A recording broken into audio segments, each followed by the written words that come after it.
It is the top of the hour, and we all know what that means. It is time for another episode of the PWBA Podcast. Specifically, it is episode 13. My name is Emil Williams Jr., of course, live right here on Bold TV. Big thanks to all of you for joining us and those who will join us throughout the next hour and some change. Always joined by Aaron Aaron Smith and Aaron, it was a momentous weekend. We celebrated, of course, mothers across the world.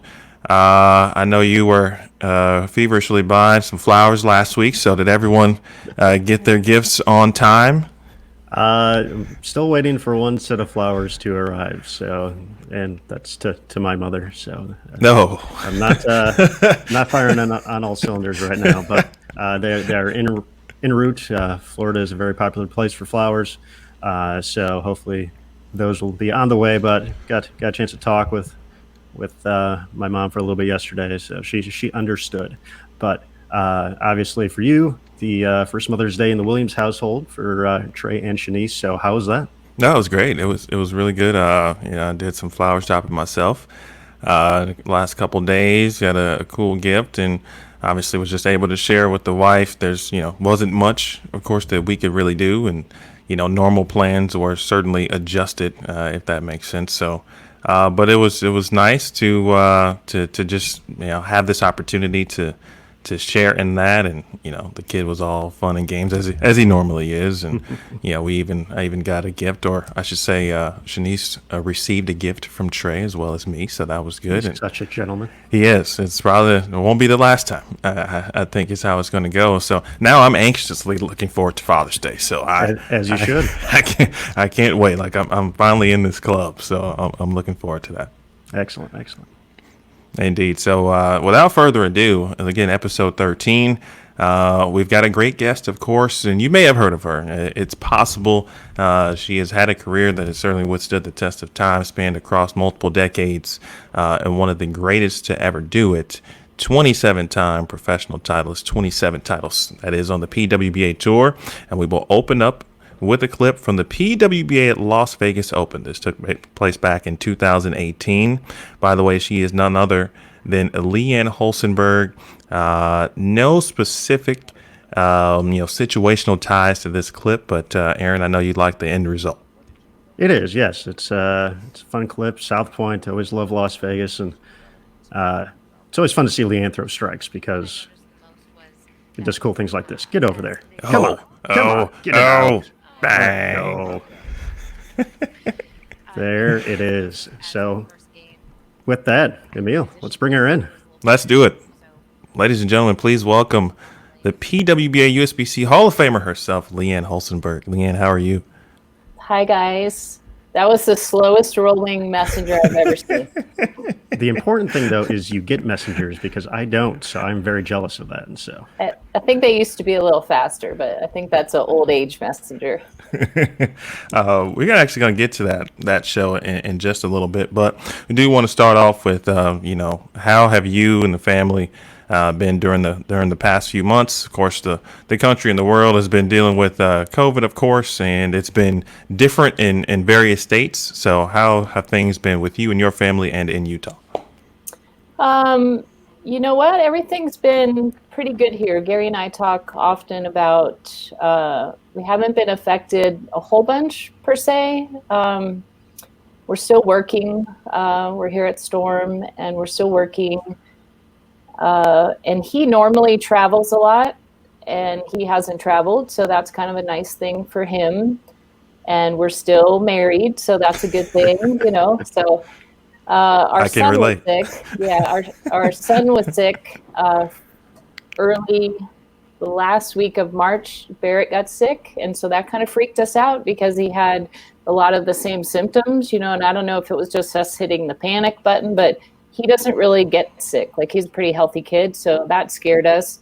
And so he had pneumonia actually for a good week, and then a week of like the lingering cough. And then right after he got better, I got sick, and everyone at work was like, you have to get tested, and I got tested and I was negative. So that was good. But I think it's just weird. Like, you automatically think, oh, I'm sick, so I have the COVID, Yeah. Like, just was a little scary, but we're all fine. We're hanging in there, and we're enjoying some family time and, just enjoying being home.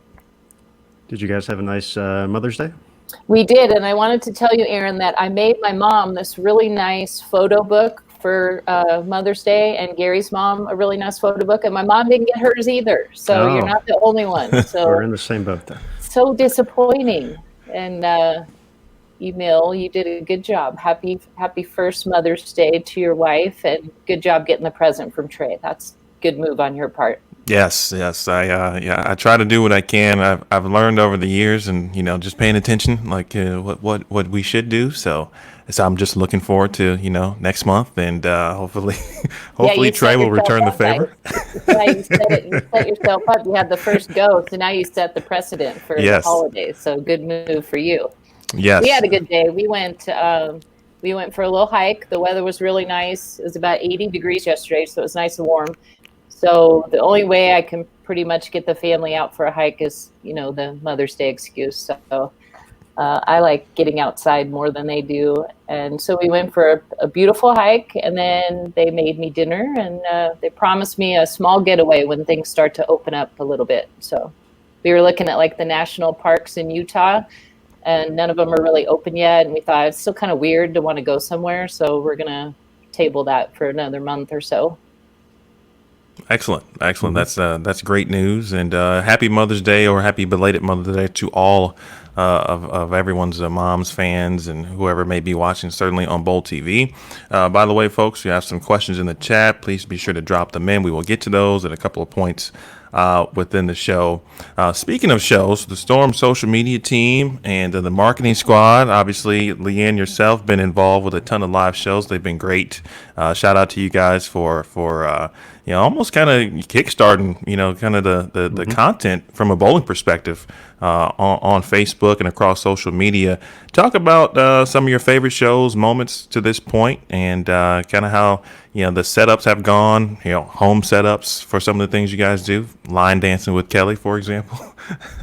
Yeah, we've had I cannot take any credit for creating the shows. Gary was kind of like, this is going to totally affect the bowling industry, because events are canceled. None of us can go anywhere. Your guys' events were canceled. A lot of our Storm events were canceled. The pro tours were canceled. So he said, we really need to come up with something to keep everyone connected. And so he started the Storm morning shows, and then they evolved into some afternoon and then a couple evening ones. And I've taken like a very small part. We started off with the ladies tour, because the men were like coming home from the World Series and stuff like that. So we started with the ladies. And so I volunteered to interview them and talk to them, and they were a lot of fun. And then we got creative and did a couple different things with just to get to know the players and stuff. So Kelly's were really good, and she is an awesome teacher. I don't know that I was a very good line dancer, but she is a good teacher, and I think everyone enjoyed seeing that side of her. And Kelly's serious on the lanes, and even though she's friendly in the bowling center, I don't think people know what she does off the lane. So that was fun to do that. We had some educational seminars with Hank Boomershine, and he's very smart, and I think all the techie people out there loved his happy hour with Hank. What else did we do? We brought in one of my favorite ones was Mike Albee. He is such a nice man, and he's a genuine class act, and he talked about everything else that he does. So the photography, and he does the Hall of Fame and the Go Bowling. So that was a fun show to just watch. I'll sit at my desk and just turn it on and just listen to the shows, because they're in the conference room talking with all of the guests, and they just Skype them in. I guess the software that Gary uses is Skype is more compatible than I've kind of done a few shows for around, and everyone uses something different. So all the shows are great, and then everyone else just kind of followed, right? Like everyone is doing great. Like the whole bowling industry is doing shows, so it's fun to watch everybody. It certainly is, and obviously the big part is getting to know the bowlers, kind of getting to see the other side of them. As you mentioned with Kelly, you know, we get to see the on-lane tenacity, but often don't get to see the other side. So for you, if you had like an all-time top guess you could ever request, bowling and non-bowling, who would that be? You know, you didn't ask that question. You gave me all my prep questions here. So I knew what I was in for. And Aaron already sneaking one in on there. You know, wow. That's a tricky one because there was a lot of good bowlers. I think I would like to talk to somebody like Marion Ladewig or Dick Weber, or somebody who has, you know, such a good resume and just the persona and all that. Like I think that would be good for people nowadays. I mean, I'm big on kind of teaching the youth the history of bowling and trying to never let them forget like the superstars of bowling. And I think it's important for people to remember it. And, you know, Marion Ladewig, I never knew her. And I think that would be interesting because she's done so much in bowling. I don't really know anything about her, so that would have been kind of a fun get to know.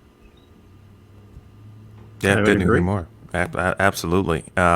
Speaking of kind of dream guests or people you'd love to talk to, you're in the finals of the Ultimate Queens bracket challenge. That give a shout out to Aaron Smith for the concept and the idea of putting that together.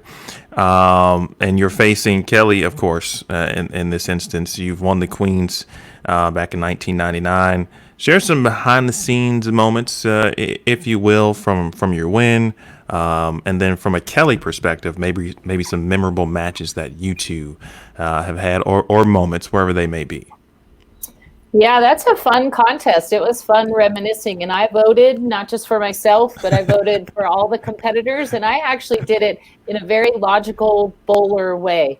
If they were a two-time titleist and they were facing a one-time titleist, I voted for the two-time titleist. If they were, you know, like I voted on the type of win it was. If it was really knowing a lot of them, if they ran the step ladder, I voted for them. So it was kind of fun to vote every week. And I totally think I got lucky being at the end of the older bracket of 1999, because I don't know if a lot of the players that won in the 90s were recognizable. So I think I got lucky, and I have no idea how I got through to face Kelly, but I think she's got me. So well, kids, you can vote for Leanne or Kelly starting tomorrow. So they'll be on the USBC PWBA Facebook story, Instagram story, and Twitter, the places to vote for that. So, but Leanne will certainly a very formidable opponent for Kelly. So I'm looking forward to seeing the results from that. But to the second part of Emil's question there, obviously, Kelly, you know, kind of got her start at the end of the first run of the tour, but obviously has been a staple since then. So for you, what have been some of, you know, your best matchups with her? You know, I was looking today because the one I've been watching a lot of videos just to get some info for a lot of our interviews here at Storm, but I bowled Kelly. It might have been the first time I bowled her, even though it says she joined the tour in 2001, but I'm pretty sure this was 2003, the US Open in Michigan, like Detroit area. And she won that tournament, and she bowled me, Carolyn, Michelle Feldman, and Wendy to win her first title, and it was the US Open. But in our match, which was either the first or second match, we tied because she missed a 10-pin in the 10th frame. All she had to do was spare to win. So she missed a 10-pin, which I have done as well. So I'm not saying that was easy to do, and especially for a major tournament and her first title. And then, so she sat her 10th frame, I sat during her 10th frame, and then she started the roll off.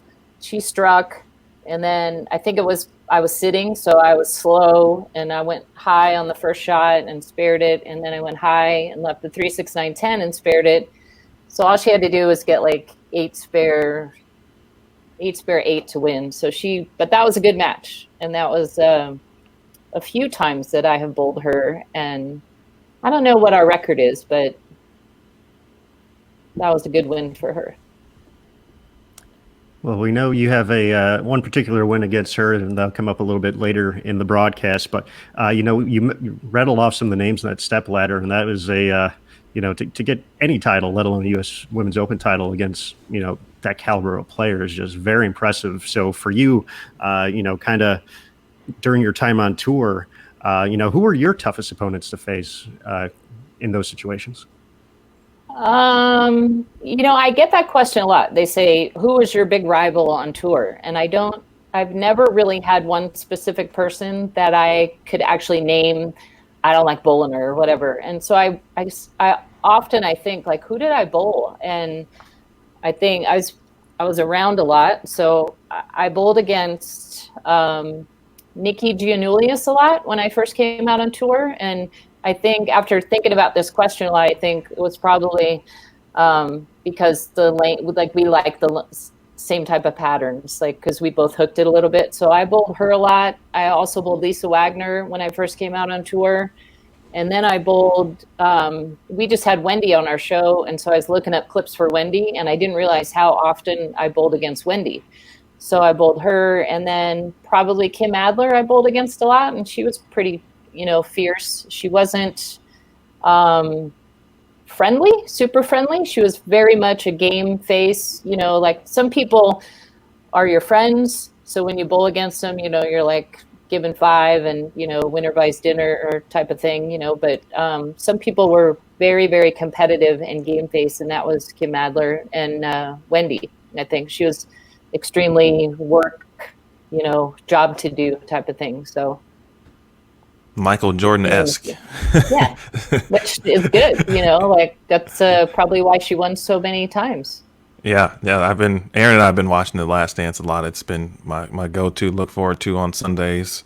And so when you said that, just straight ahead, we're not playing any games. I just instantly thought of him in that proper attitude. Yeah, true competitor. From that standpoint, obviously the tour folds, of course, and relaunched in 2015, and then a few years later, of course, in 2019, the first PWBA Hall of Fame is back in more than 15 years. I'm curious, what was the wait like? And you can never assume that you were going to get in, but I'd have to imagine that you thought at some point that you would get in, but you just weren't sure if there was going to be a tour to have that happen. So what was that wait like? You know what? Honestly, I didn't really think about it because, obviously the tour had ended, so there was a long absence, and then the tour was back a couple years, and there was just like small little comments about we should bring back the Hall of Fame, and so I didn't really think about it. So I was honestly very surprised when Chad called, and he was a little tricky because he said, "I have a speaking engagement. I'd like you to attend." So he didn't say anything about it being a Hall of Fame. And then he went on and said, "You're the guest of honor," type of thing and all that. But it was a nice surprise because I wasn't like waiting for it or thinking about it. And actually, when I was competing and they actually had the Hall of Fame, I didn't really think about that either because I was more like week to week. You just try to make the cut. And I don't think I ever really had like end all goals per se, like career goals. For one thing, I still felt like I was right in the middle of my career when the tour ended. So I never really felt like I was coming to the end of my career, and it ended so quickly. So I didn't really think about career goals, mostly like week to week and then year, maybe bowler of the year type things. I think earlier that day at the USBC Women's Championships, and you shot 300. So what was that like just to even begin the day, and then obviously later the ultimate honor you had? It was kind of fun. Yeah, I mean, it was really cool. Just I was bowling with my friends, but it was really early in the morning.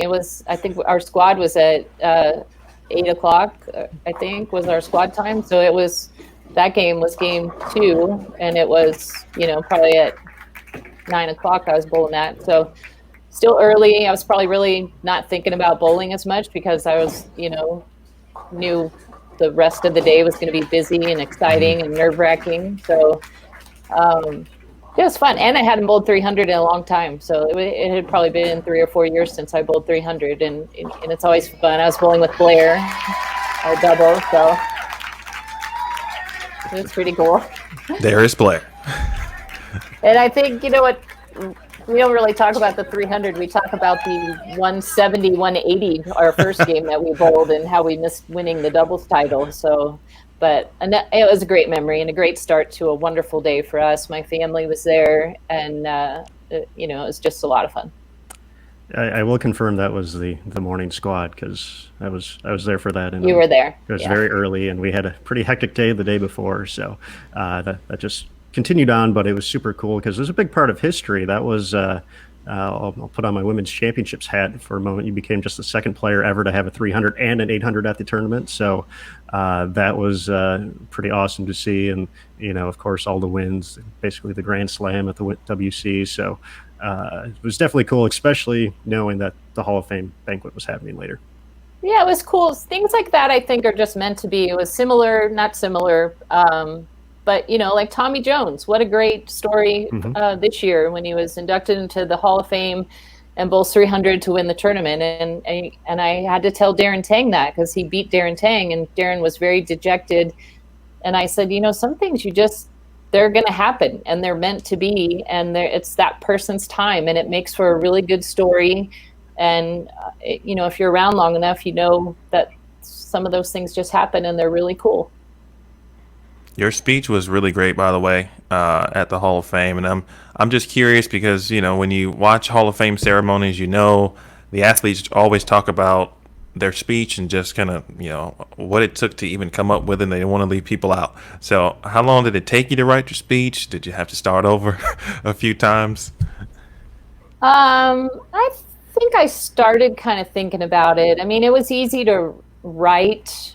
I think I wrote it, and then I added to it and it eliminated from it. And I didn't want to ramble on because I didn't want to take away from, Sure.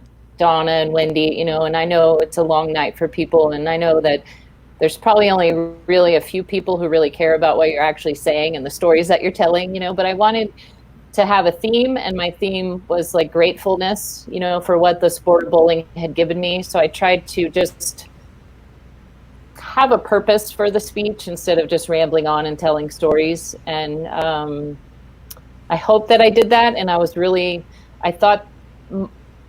impressed that there were so many players there. And I thought that was cool. And I'm really happy that I had a speech to maybe make them think, like what bowling could do for you, and if you do the right things, and if you respect others and stuff like that. So I was really happy with the way it turned out, and it was a great night, and the USBC and the PWBA did such a great job, and it was probably one of the most special things to remember for my career of bowling.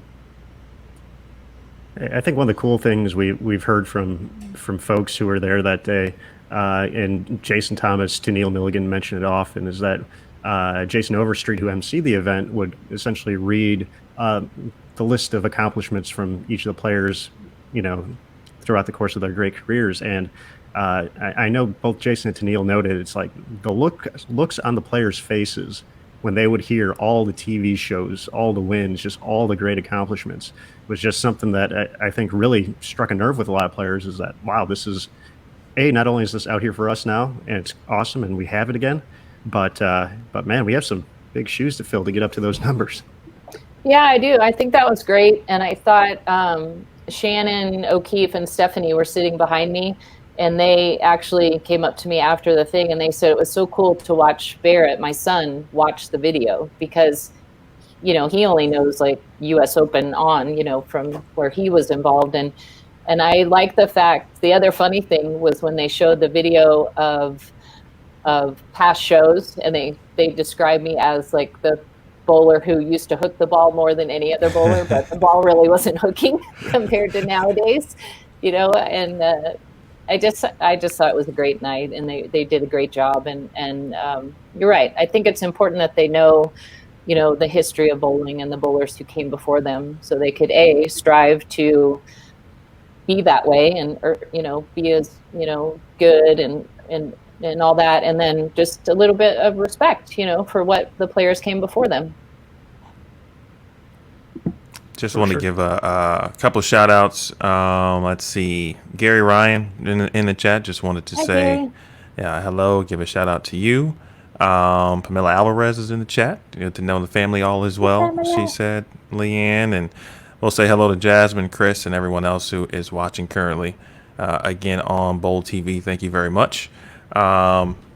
Aaron, did you have a question lined up? I know I cut you off. I do that a lot. No, that's all right. You can go on to the next one there, Mr. Williams. So, because I know you were at this particular event and I wasn't, so you had a little bit better scope of the 2018 Las Vegas Open. Yeah, I thought it was interesting, and we're going to get into Leo. You just mentioned hooking the ball, so that's going to be obviously a topic on our list. But the 2018 Las Vegas Open, I know for me personally, getting a chance to call it, I don't know if I certainly imagine that I'd have the chance to call a stepladder finals with someone like yourself and Liz Johnson involved. And so for me personally, I just want to thank you for that opportunity. I hope it's not the last, of course, as well. But what was it like just kind of being back in the moment to where you had a chance to win a PWBA title after obviously some years without having that chance?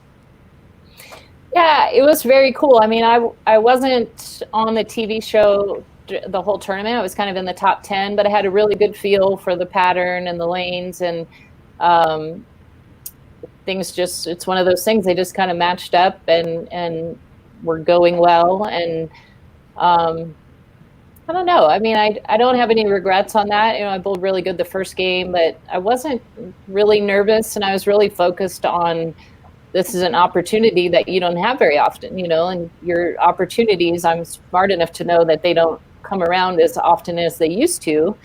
And I don't know, I enjoyed it and no regrets, and things just didn't turn out, but I don't know. I'm hoping to have a few more of those opportunities, but I know that they're less and less nowadays. Were there any similarities to previous shows? Obviously, this wasn't a TV show per se from the lighting, et cetera, but nonetheless, the feels I imagine were somewhat similar.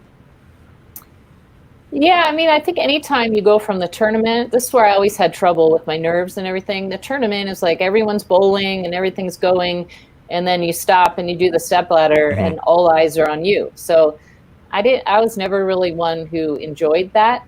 And I always got a little nervous. My hands got a little shaky from adrenaline and stuff. So, but I did feel comfortable. I had, Ballard is so cool, and he's been, we've been friends for a long time. So he would just say some things, and, unfortunately I can't really repeat the way he said them to me, but he's a very good motivator for, you used to be able to do this. So he told me, you're Leanne Barrett, but there's a word in between Leanne and Barrett that Blank. He was using to motivate me. Insert here.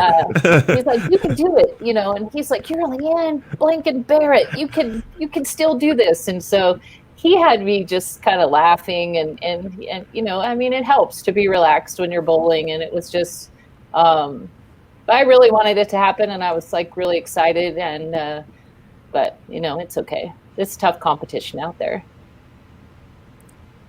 Well, we'll have to talk to Dell about his language next time we see him. So. Whatever works, right? Everyone has to be motivated in a different way. Certainly so, and obviously to get to where you've gotten to in your career, the motivation definitely was there. But as you kind of alluded to, kind of hooking the ball was kind of your thing. You could get farther left than most players. Just how did you really develop your own style and your own game?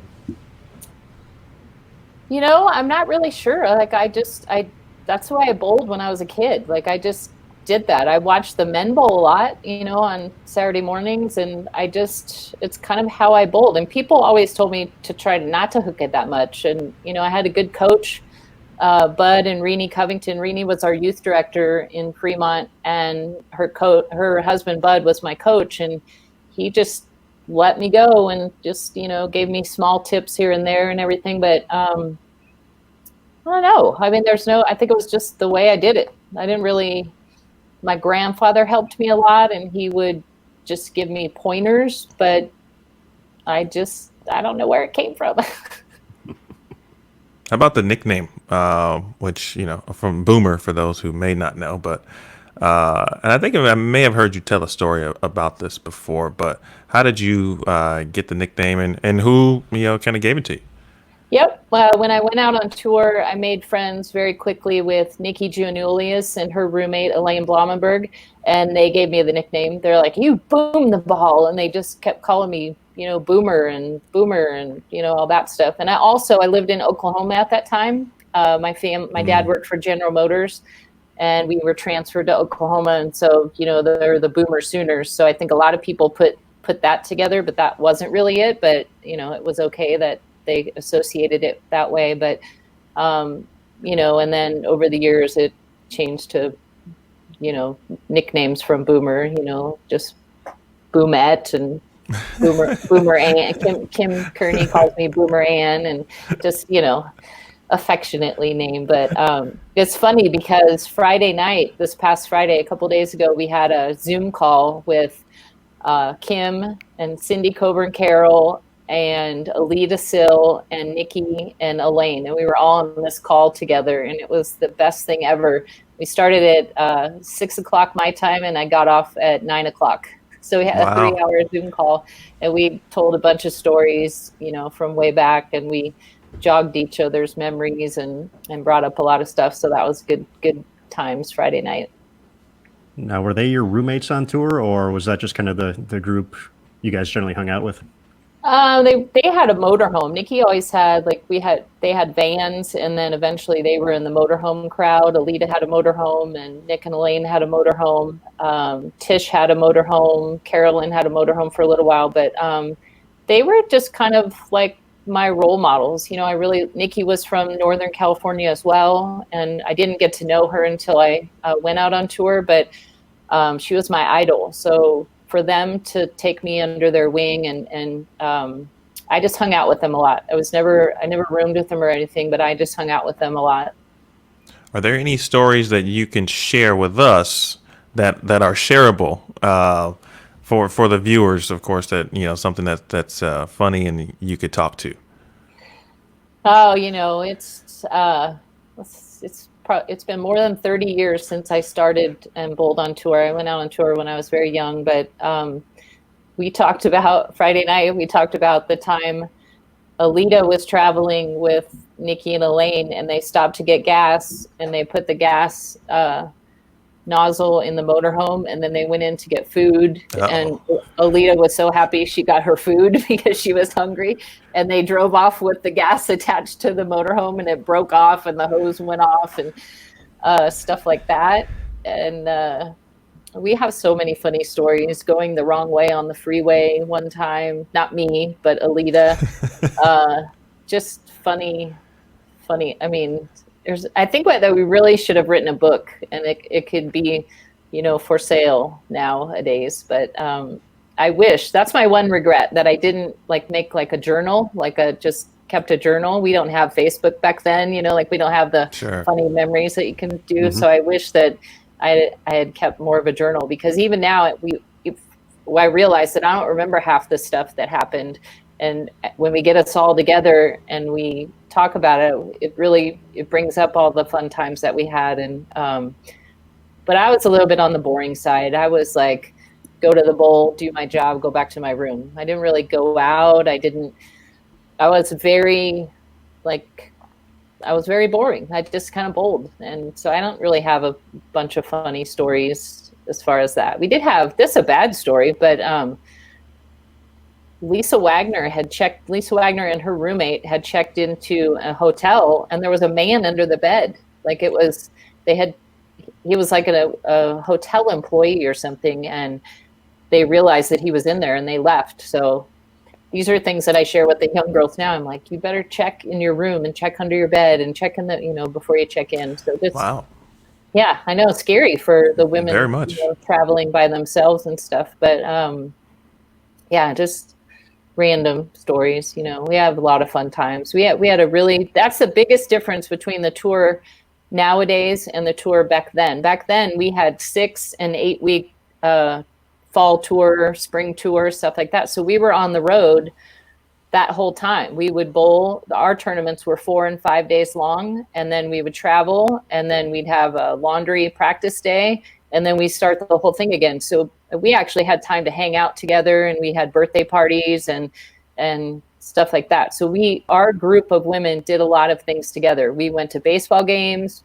We would do a lot of fun things, and the tour nowadays is shorter, and they fly in and out, and they probably don't have time to experience all the good things that they could be doing, so I feel bad about that. But one item you mentioned just regarding some of those players that kind of took you in as a and mentored you. How important is that aspect, kind of where you are today, to helping some of the younger players on tour now? That's a great question. It's very important. One of my first roommates was Jeannie Nacarado. She was Jeannie Maiden then. Mm-hmm. And she taught me, I roomed with her, and she was probably 10 or 12 years older than me. And she taught me how to write thank you notes to the center owners and the sponsors. She taught me that if you won a tournament, you should probably send flowers to the bowling center or some sort of appreciation gift to say thank you for hosting the tournament.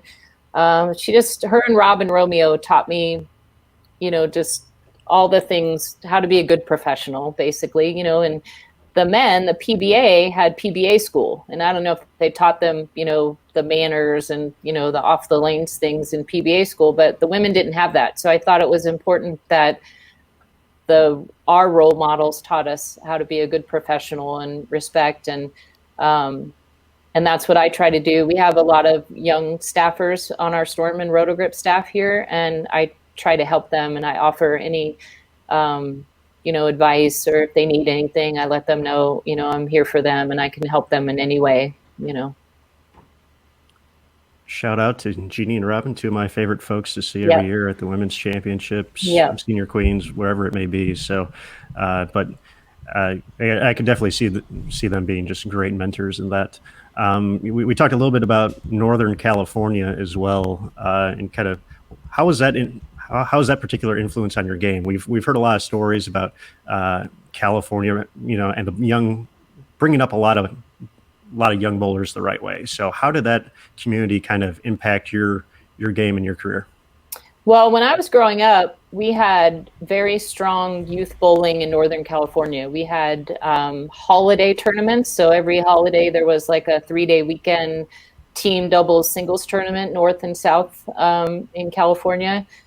But the women that I grew up with, like I bowled doubles with Wendy McPherson in the California State Tournament in like 1982. So, and we had Linda Norrie, who's now Linda Norrie Barnes. We had Tish Johnson, who is from Napa, and Nikki Janulius, and Kim Terrell was from San Francisco, and I was from the South Bay, which was Fremont, and then Wendy, and then Dee Dee Davidson also is from Northern California. So a bunch of Hall of Famers all in the same area, and we had great male bowlers that were really good, and we just had a lot of youth bowling in Northern California. And then in Southern California, we had Anne-Marie Dugan and players from there, and we just had a lot of great competition and a lot of tournaments to bowl. So I think that helped us. Did y'all ever let the South win, or was it always North taking the victories here? I think it was both, because there was some really good, I think, and we had good team names and stuff. It was like a way, like we had the Regal Lanes in Southern California had like the Labor Day tournament or the 4th of July tournament. And we had the Easter Classic up north.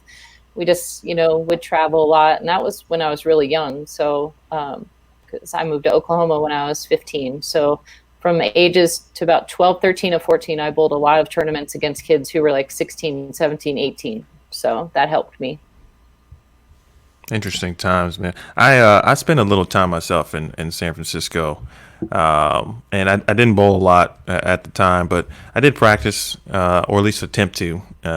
Shout out to Albany Bowl and El Cerrito, in the Tyrannies there. And I think I went to Classic Bowl once in Daly City just to check it out, just to see what could happen, and I practiced a couple times there. Was there any particular venue that kind of stood out to you when you think back to those times? I know, I think you've had a lot of time at Cloverleaf, for example, as well. So anything stands out?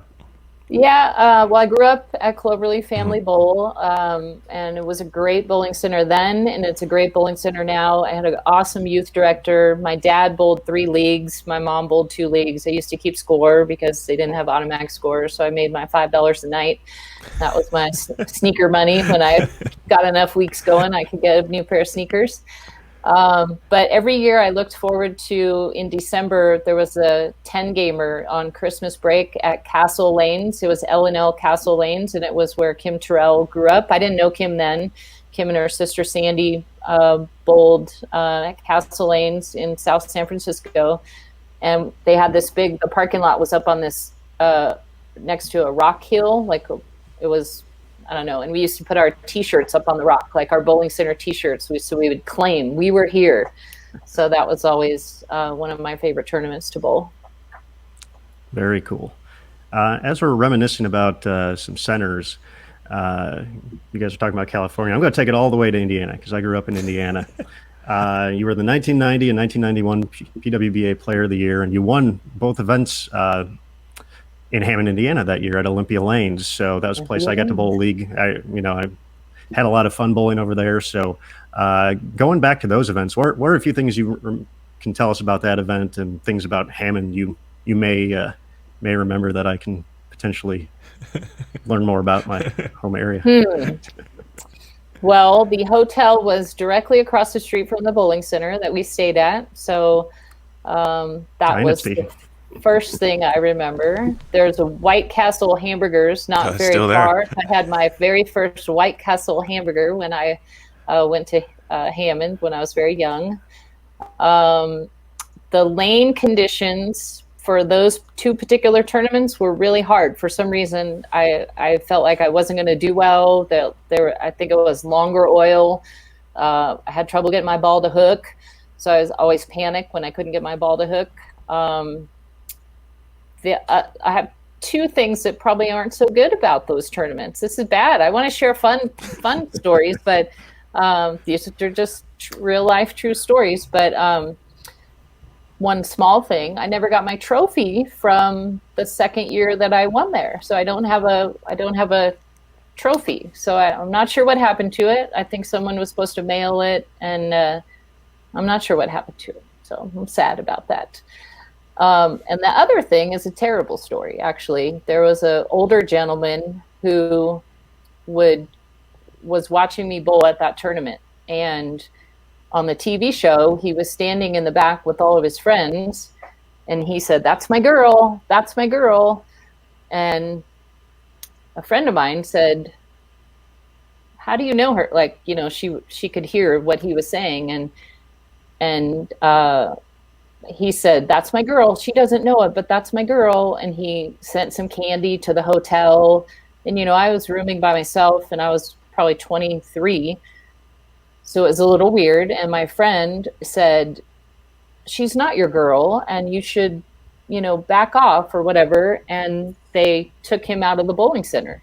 So they took him out of the bowling center. And the next week, we bowled in Rockford, Illinois, and we used to get mail because we didn't have computers or, there was no internet then. So we used to get mail every week.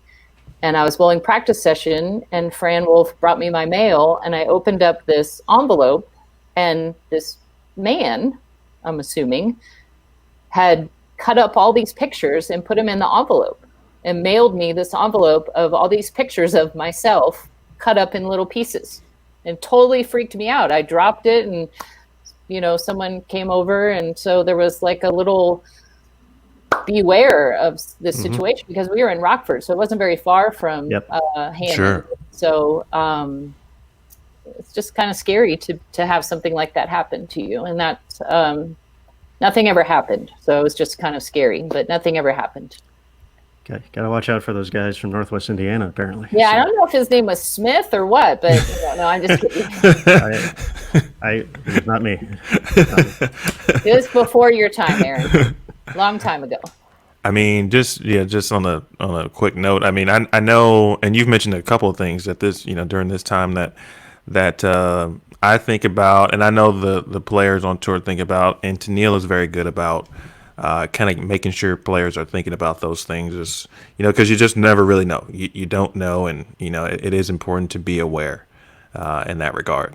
Yeah, and I think that's the good thing and the bad thing about bowling centers, because we are accessible to the fans and they can come right up to us even while we're competing, and I think it's something that the players have to be aware of, to be polite and to know your space and your surroundings. But I also think it would help if there, were some separation, not just for protection, but for consideration of how you're playing. Like if you are struggling and you do need some time, you need to be able to get away so that you don't misrepresent yourself and the PWBA and the athletes, so that you are considerate of the fans and stuff. But that's always been something that we struggled with bowling, and there's really not much you can do about it, and you just have to be aware of it.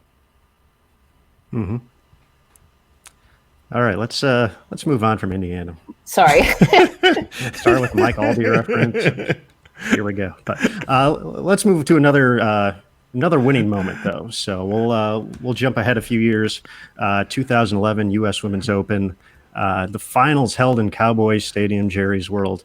Obviously a big win, and I got a clip queued up here for your final shot. And I'm not gonna lie, when I watched this a little bit earlier today, this is the stuff I really like to see. So like I was getting a little emotional watching it, even though I knew exactly what was going to happen. But this is definitely one of the great moments in U.S. Women's Open history. So we're gonna go ahead and share the final shot and the hug from Barrett. Yeah.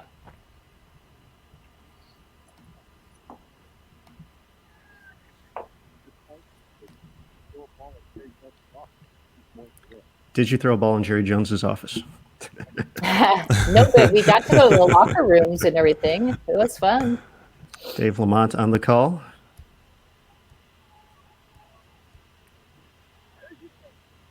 Oh, there he is. Him.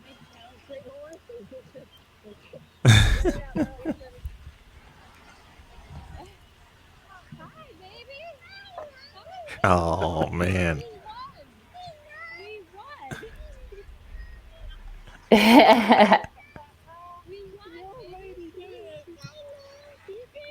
He says, "Can I bowl? Can I bowl?"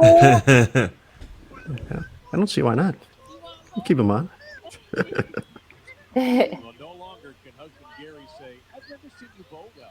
He was so good. My friend Rosie Cruz had him in the off area, and he was watching, and he was so good, and he was just perfect. Yeah, that was awesome. And a lot of great pictures came from that moment, that embrace. Bowling in that atmosphere, bowling in that environment. What was it like to, even coming in there the first time? I've been around enough of the special settings where you get the opportunity to bowl in it, but bowling in Cowboy Stadium. I mean, just what was going on there? Yeah, it was really cool, and the BPA and USBC did a great job because they let us all come in early in the day. We had shorts and T-shirts on. They let us bowl and get acclimated. They gave us a tour of the stadium. They let us play catch. So Gary and Barrett and I were out there playing catch, and we got to goof around and just become acclimated and not walk out there to be like, wow, all at once, So they did a great job making us feel comfortable, and so it wasn't so overwhelming when we did bowl. And then Gary just gave me a really good pep talk. He said, just enjoy this. It's really cool for our family, and, don't think about it and just enjoy what you're doing. And I had never really thought of it that way before because, I was often by myself and it was just focused on that and not the experience. And I had never bowled in any of our arena finals. We had, a few arena finals in the years past, but I had never made any, so I wasn't used to any of that. So I think I just really just tried to relax and was on the fortunate end of it. Another one of those like story type things, right? I mean, as great as Kelly bowled the whole week and she led by a couple hundred pins, she deserved to win the tournament. I had been in that situation many times. I've led the US Open a couple times and lost. So I know that can happen, and I know that it's not fair, but I know that it evens out, and it evened out for me in Dallas. And it really was a great story, and probably my most sentimental memory from my whole career. Yeah, that I didn't think I was going to be emotional, and I've seen it too. But I think A, I did get emotional, and B, I think probably more so because now I'm imagining me doing something like that to have the opportunity to pick up my son. So yeah. It's funny how life works. It's a great memory, and just to hear his voice at that age it makes me tear up and everything. I just it was really just the perfect day for us, and it was just a great memory. And he thinks he won the US Open to this day, so he should keep that too as long as he lives. Yep, I let him. It's fine with me. Let's transition a little bit from a Team USA perspective. You were on Team USA as a rookie in 2012, and you got a chance to compete at PAPCON, and now you've represented the United States in senior competition in 2017 and 2019. Any favorite moments, from your opportunities to represent the country in international competition? Well, it's much easier to represent the senior Team USA, and I was a one-time Team USA on the adult team in like 2012. I tried out, and then I was picked, but it was very nerve-wracking, and I don't think I performed that well, and I was older than the girls on the team, and they had bowled together and stuff, but I was really nervous to perform, and it really enjoyed my experience and learned a lot. But those girls are really good, and the way they do it for the team chemistry and all that, and I enjoyed it. But it's a lot easier being on senior Team USA and representing the country in a little less stressful atmosphere. Fair point. Obviously, throughout all these wins and trophies, and except the one from Hammond in '91, maybe you can look for that. I got people there. I'll talk to them. But are you kind of a collector of things from your wins? We talked to Kelly, we talked to Liz last week, and they had a few bowling balls saved from big events and small things here and there. So, do you like collecting, or keeping a little mementos from each win? I do. I have. I always dreamed that I would have a big house with a trophy room with all my trophies. And now I do have a house, not super big, but I could have a room with all my trophies, but I don't. I have them. I have a couple of them in my office. I have the US Open and the Queens, and my last title before that, which was in Pennsylvania. I have that pretty crystal trophy, and I have a cool one from Atlanta. And then just recently I was able to, because I had moved a couple times in the last 10 years, I had some still wrapped up, and I was able to take them all out. And I found some really, really cool trophies that I have all of my trophies except for Hammond. But I reminisced and looked at them all, and I want to get a case together and stuff. But I have a lot of mementos, like program books and souvenir type things and towels. They used to make up, towels for the events and stuff. So I do have a lot of mementos. I have a plastic tub of shirts and towels and memories and any trinkets that were gifted to me. And I do, because I envision myself as a 80-year-old grandma, reminiscing and sitting in my house and looking at everything. So, yeah. I have one follow up to this, and it could get me in trouble. Uh-oh. What you mentioned, like some of the memorabilia programs and trinkets and whatnot. If there is one item, or maybe there's a couple items that you thought were cool that you received at that point in time that maybe could be cool today, and that we could give out on tour, or we could give players, for example, what might be an item or two like that? That's a good question. I'm gonna have to look in my tub and see. I'll have to dig back for you, and I'll shoot you a little message. But we used to make T-shirts, and I know we have T-shirts now, PWBA, but often the events would have T-shirts, and they would sell them for the Pro-Am. And so we'd bowl kids Pro-Ams, and they would all have the white T-shirts on with PWBA, Hammond, Indiana, stuff like that. So that was kind of cool. And I think the host used to do a lot of cool things, but we used to go back to a lot of the same centers year after year after year, like especially on our fall tour. We went to Princess Lanes in Pittsburgh every year, and they had hundreds of Pro-Ams, and then Delaware had a ton of Pro-Ams, and Baltimore had a lot of Pro-Am entries. So they kind of learned, the more they would host the tournament, they would learn of cool things to do and everything. But I'll have to look and see if I can find some mementos, and I'll shoot you a picture and let you know about those things. Yeah, that'd be great. And if you get in trouble because I'm either going to create work for myself or for someone else. That's all right, but it's worth it, because then in years from now you'll be talking to the next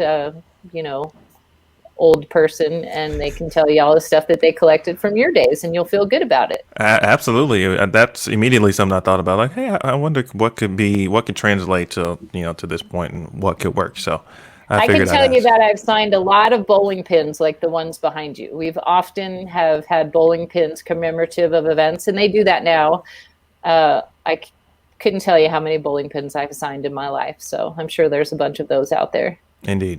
I have a follow-up from that, because when I was going through the photos today from the 2011 U.S. Women's Open, I found a photo of a signed football by all of you. Do you still have that around? And this goes out to the Bowl TV community too. That has to be one of a kind out there. So do they let you guys keep any of the footballs, or were those to give out to the fans? I'm kind of curious what happened to those. You know what? I don't have a football. I have a bowling pin of all of us signed. I have it right next to my trophy. I have the 5 of us on that, but I don't have, unless it's in my bin, but I don't have it on display. And we're a football family, so I would sure have a football on display if I had it. So I don't think I have that. I have from that tournament, we got a big Gatorade towel, and I have all of the stuff that I received from that tournament. I have the ticket stub and the lanyard and the guest pass. And I have my 2 best friends, Kim and Lauren, made a big commemorative with a photo of the 3 of us and the Bowler's Journal article. And they made a big thing, and they have the emblem. We got a lot of trinket, a little pin. So I have all that in a nice frame in our office. Very cool. But yeah, we got to find that football. I'll look for it. I'll look in my bin and see if I have it. Oh, it's a Bowl TV community. If someone randomly has along with the 1991 Brunswick Open trophy. Yes, Leanne's missing memorabilia. Well, we got a couple more questions, and we'll get to at least 2. We have 2 chat questions that we definitely want to get to as well, and we're doing good on time. Aaron and I tend to run over past an hour, and we didn't even ask you earlier. Did you have anything to do? Do you have some projects? So we need to get you out of here at a decent time today. No, I'm good. I'm happy because, admittedly, at Storm, my job is marketing coordinator, and I work on a lot of our events, sponsorships, and our events, and all of our events have been canceled. So, like last week, I volunteered for spring cleaning, and I was painting some of the doors downstairs and doing some helping out. So we're trying to plan for the future, for some future events. Our SYC Storm Youth tournaments have been canceled, and Junior Gold was, canceled. So a lot of the things that we're involved with that I work on throughout my week have all been canceled. So it's a little bit depressing for me.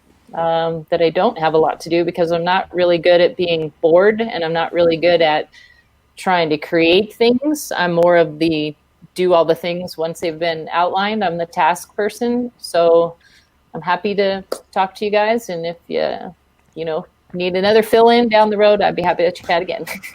Well, there's no doubt about it. I mean, you're going to be on again. We talked about football. It was mentioned. I know you're a 49ers fan. I know the family is a 49ers family. So can they make a return to the Super Bowl? And then just what was the mood and the atmosphere, for, not only for yourself, but obviously other fans who are 49ers fans for the run to get to the Super Bowl last season? Oh, I thought you were going to say what was the mood in the fourth quarter. No, I won't go there, but because I can't imagine it was fun. We had it, and I don't know what happened. I'm like, that little Mahomes, he just, we couldn't get him. We had our hands on his feet, and he just got out of our grasp. It was so close. It was so sad. I was so depressed. I love the 49ers. I've loved them since Joe Montana a long time ago, and I haven't ever been a bandwagon. I've been a 49ers for the last crappy so many years. I wear my 49ers shirt on the weekends. I try to teach Barrett about loyalty, and it's not working with him. I thought it would come through this year because we made it back to the Super Bowl, so I thought he would see it pays off. But he's so fickle. We do a family fantasy football draft, and every year we've been doing it for 10 years now, and he's won 3 out of the last 4 family football leagues that we have, and he drafts his own team, and he makes his own changes, and he is so fickle. So he likes whoever's on his fantasy team, and then, we have to buy him new T-shirts and all that. But the 49ers, I think, have good chemistry right now. We lost a few players. I think Sanders, and I'm not up on all that stuff, but I know we made a good couple draft picks, and I think we have good chemistry. And I think I think the I don't know what happened to the Rams. They kind of lost it. I mean, so we kind of get a gift there in our division. So I like our schedule. I did just look at our schedule, and I think we're going to be like 8-0, maybe 7-1 in the first half, and I think we'll be good. I love this confidence. This is fantastic. Gotta be, I'll take it. If they turn out, if something bad happens, I'm still the fan, and I know it comes around. But I love football. Our family loves football, and hopefully, we'll be watching it this year. Emil, any predictions on the Bears record? I wasn't trying to go there, but we can relate to Leanne in regards to years of just it'll pay off. Hang in there. Non-competitiveness. Hang in there.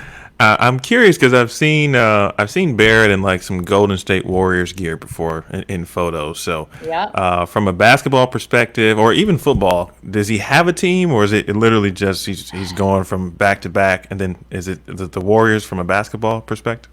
It is, and I think that's a little bit bandwagon-y because they've been good the last couple of years, and they haven't been good. But he doesn't know that they used to not be very good. But when we have a lot of events that we travel to in the summer, so he goes to my brother and his wife live in California, and he goes there for a couple weeks, and my brother spoils the crap out of him and he takes him to Giants games, and he takes him to Warriors games, and he has been a very lucky kid as far as attending sporting events. And he went to the Warriors playoff game last year. I don't know. Recently, he went to Game 6, and so he's just spoiled, and he hasn't wavered. He likes the dude from Milwaukee, who's the Giannis. He likes Giannis for some reason. He's got a Giannis T-shirt that he wears, but he's a Warriors guy, so he hasn't jumped off of that yet. Well, this could be good news for Barrett, but there is potential talks. I'm a basketball guy, but there's rumors out there that Golden State could be they're working toward acquiring or making a trade for Giannis at some point. So this really could work out. Really? for Barrett. A lot has to go right, and Milwaukee not winning a title or basketball not going back, unfortunately, but it could be in the cards for Bear.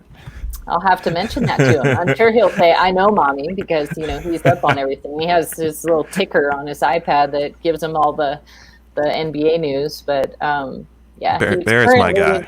We got to He's talk. currently very much into basketball. Yes, he just got a little basketball hoop for his birthday, and he's in the driveway, and he plays constantly. So who knows?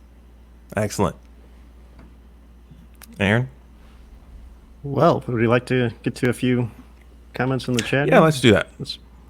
Except Daniel's. It's not go Spurs go. What's that all about? Let's do that.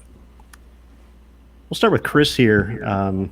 And going back, Chris is a longtime fan here on Bull TV and knows when to take his shots. So as a 180 from the unfortunate moments tied to Aaron's home region, do you have any favorite fan moments? I don't know that I have. You know what? The first thing that comes to mind is that I was bowling a pro-am in Pennsylvania, in Pittsburgh, and I bowled with an older gentleman and his son, and he asked me if I knew. He's a bowling fan. He's been around a while, and he keeps up on his stats and facts, and he asked me if I knew Vesma Grinfelds because she was from San Francisco and I was from California. And I said, I do know Vesma. And he said, I met Vesma a long time ago. And he told me they had a friendship. And so he and I have kept a friendship for a very long time. And he and his wife, I've always kept in touch with them. And every time I'd go to Pittsburgh, I would see them. And then we bowled the US Open in Columbus a couple of years ago. And he and his wife drove from Pennsylvania to come have lunch with us. And they watched us bowl a little bit, Kim and I. And to this day, I still keep in touch with him. Unfortunately, his wife just passed away the last couple of weeks. So I've spoken to him quite a bit. I think he's 82 years old. And I think you just never know who you're going to meet at a tournament, and a fan might become a lifelong friend, and you just have really good memories. And you should just, when I was younger bowling pro-ams, it was hard for me to be the outgoing one because I was a shy kid. So it's hard for me to say, oh, hi, how are you? Or, oh, like I would just be polite and, cheer them on and give them 5 and stuff. But over my career, I learned to reach out and ask people and talk to them and see where they were from or what they did for a living. And, you never know who you're going to meet. And I think that I haven't met anyone who's, I have a great memory or some famous person or something like that. But I've made a lot of friends around the country from bowling pro-ams. And just really enjoy getting to know people. And then you keep in touch with them and you just make lifelong friends around the country. That is a fantastic story. Thank you, Leanne, for sharing that. Thank you, Chris, for the question. We have one more question from Gary Ryan. He would like to know, how did you and Gary meet? That's a good question, Gary. Gary's he's our friend in Houston. He's with the American Wheelchair Bowling Association. Gary and I met when the tour ended. It was still WIBC and ABC. So Gary worked at bowlersparadise.com, and he asked Kim Terrell to go work that booth, and she couldn't because she was working for like Lynn's or USBC. I think she was the collegiate spokesperson. So she couldn't go, and she said, let me ask Leanne, I'm sure she can go.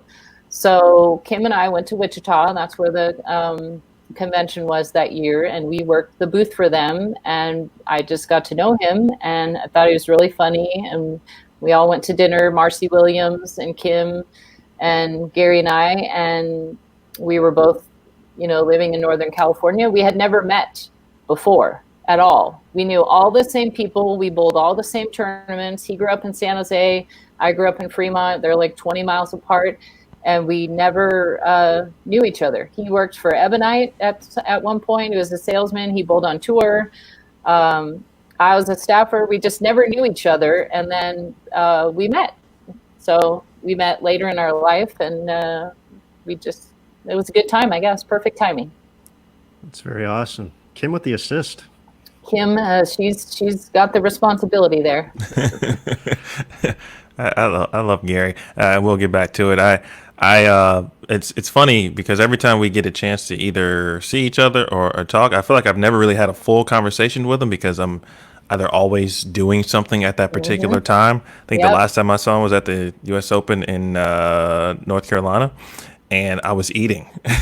And he came up and was like I think we even did the elbow tap, which is now, the way you should shake someone's hand in the situation because I was eating. But one day, Gary, we will have a full conversation. I look forward to. I just learned so much about him from what you just said.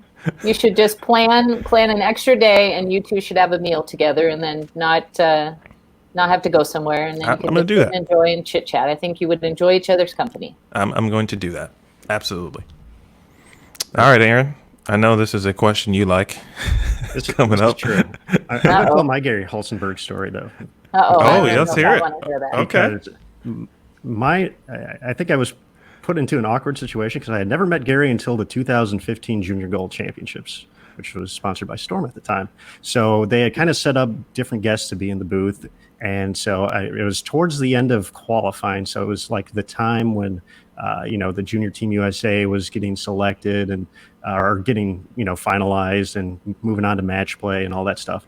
And Gary was supposed to be in the booth with me. So I'm kind of like you, Leanne, where I'm a little bit shy at first. I'm really not a talkative person in general. So I'm like, okay, I have this guy who I know the name, but I didn't know him at all. And I had one of the most just genuine, fun conversations ever. And I had never met the guy before. And from right then and there, I just knew that I'm like, all right, Gary Hulsenberg, cool dude. So he's a people person. He is 100%. So he's the opposite of me. I'm the shy one. He's the outgoing one. But I was always very appreciative of him. And there's a fly. Oh my goodness, Matt's gonna love this part. He said it was gonna come and get me at some point. It's been in the house all day, but it's really buzzing in front of me right now. Be sure to clip this for blooper reels. The outtake reel. Cannizzaro. He did it on purpose, He sent him over there to you. But I've always been very thankful for Gary for that moment. And now since Matt, that's nice. Since Matt cursed me with this fly, I know you know Matt, our colleague, very well. If you had a favorite Matt Cannizzaro story to share with us. Oh, you know what? I love Matt. He's always super kind to me. I don't have any. I have no funny stories, or I've learned more from Matt from when he was on the show. I enjoyed that, and I had a lovely dinner with Matt in Albuquerque at our favorite Carrabba's restaurant, and Matt came to Utah not too long ago. He made like a little day trip because he had to get some more miles for his frequent flyer. So that was nice that he surprised us, and we had him over for a little dinner. And anyway, yeah, I love Matt. Just like you guys. Indeed. Maybe not Aaron right now because of that whole fly situation. It was good for the first hour. You can't see it. No one can see it. It's just you. All right. Final question time, Aaron? Yeah, let's get to it before this fly tortures me. Yeah, let's do it. So Leanne, obviously in quarantine times, a lot of opportunities to catch up on shows and enjoy some time with the family. So for you, what are the Hulsenberg family binge watch recommendations? Oh, geez. Let's see. Well, my all-time favorite TV show is Friends. So Barrett will sit with me and watch Friends quite a bit, and that's always fun for me. We like to watch Shark Tank. We don't have any like Netflix shows that we've gone into, so we're pretty much just boring old network TV. We watch, and we have a 11-year-old now, so we can't get out there too much. The worst thing we probably watch with him is Criminal Minds. We all really like Criminal Minds. And that gets a little gory sometimes, so I'm probably a bad mommy for letting him watch that. But he likes it, so maybe he's going to be like a detective or something, if sports doesn't pay off for him. We also like Single Parents and American Housewife, just a good old-fashioned comedy. And so nothing too deep, nothing, just good, lighthearted fun. My favorite dorky show is America's Funniest Home Videos. And Gary hates it, but Barrett and I will watch those. We could watch dog videos and that all day long, but Gary gets very annoyed with us. So. I assume that, well, I guess any year or version of that show is going through a couple of kind of reboots, if you will. But I know Alfonso Ribeiro is doing his thing with that show now. Yep. Excellent. It's the same show year after year. The kids and the dogs are the best ones. And I don't know how people don't get hurt with some of the videos that are on there. I'm like, excellent. Aaron, final thoughts? Just once again, a big thank you, Leanne, for joining us here on the PWBA podcast. It was definitely fun to sit down and chat with you. It's always a pleasure, and obviously we're big fans of what you and the team are doing over at Storm, and events like the Storm Youth Championships are so awesome. So just continue to stay safe, and we hope to see you on the lanes sooner rather than later. You guys too. Thank you so much for asking me. I really appreciate it, and I love. This is the stuff that I hope. After all this is over and we're back out on the lanes and busy in our lives, but I hope we can continue to do these cool things and you guys are great with the players. I think it's great for the fans to get to know our players. And I think all the shows that everyone's doing are so cool, and everyone hopefully will be back out on the lane soon. I hope. Stay safe.